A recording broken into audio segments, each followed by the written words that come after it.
Hello बच्चों, कैसे हैं आप सभी। तो बच्चों आज हम पढ़ने वाले हैं अमीबा के बारे में, जहाँ से जो है कुछ क्वेश्चंस पूछे जाते हैं। तो मैं यहाँ पे कुछ क्वेश्चंस करा रहा हूँ। ठीक है, देखते हैं पहला क्वेश्चन है बच्चों, अमीबा किस प्रकार का जीव है। तो याद रखना बच्चों, अमीबा जो है एकल कोशिका जीव होता है। ठीक है, तो ऑप्शन नंबर ए नहीं होगा, ऑप्शन नंबर सी नहीं होगा, ऑप्शन नंबर डी नहीं होगा, ये हो जाएगा ऑप्शन नंबर बी की अमीबा जो होता है वो एकल कोशिका जीव होता है।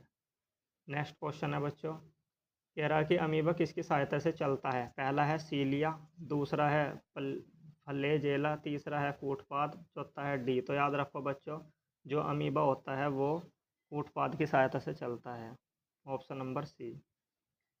फिर है बच्चों, अमीबा में पाचन कहाँ होता है। क्या केंद्रक में होता है, क्या भोजन रसधानी में होता है, कोशिका झिल्ली में होता है, कोशिका द्रव्य में होता है। तो बच्चों याद रखो, जब हमने पढ़ा था अमीबा में भोजन का पाचन जो है वो भोजन रसधानी में होता है, तो ऑप्शन नंबर बी।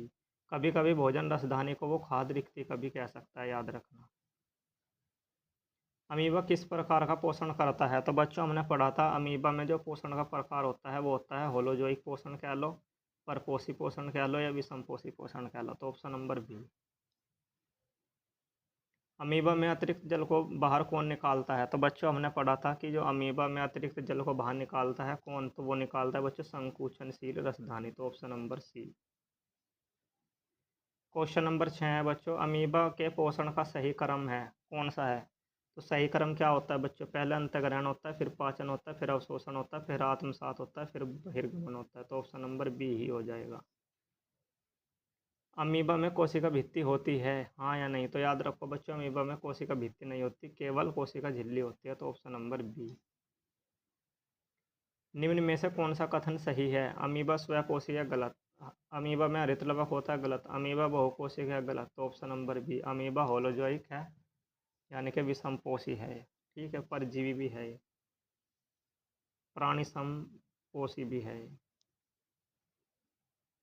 अमीबा भोजन को किस प्रक्रिया द्वारा अंदर लेता है। तो बच्चों याद रखो, विसरण के द्वारा नहीं लेता, परासरण के द्वारा नहीं, प्रकाश संश्लेषण के द्वारा नहीं, किसके द्वारा, कूटपाद से घेर करके। क्वेश्चन नंबर 10, अमीबा में सभी जैविक क्रियाओं का नियंत्रण कौन करता है। कोशिका झिल्ली नहीं, भोजन रसधानी नहीं, कूटपाद नहीं, केंद्रक करती है। ठीक है, तो केंद्रक हो जाएगा। ऑप्शन नंबर 11 है बच्चों, अमीबा में पाचन के बाद अपचित भोजन किस प्रक्रिया द्वारा बाहर निकलता है। तो उसी किस प्रक्रिया को द्वारा निकलता है बच्चों, बहिर्गमन के द्वारा। तो बच्चों ये कुछ क्वेश्चंस थे, आप लोग इन्हें जो है इनकी प्रैक्टिस कर लेना। Okay, thank you.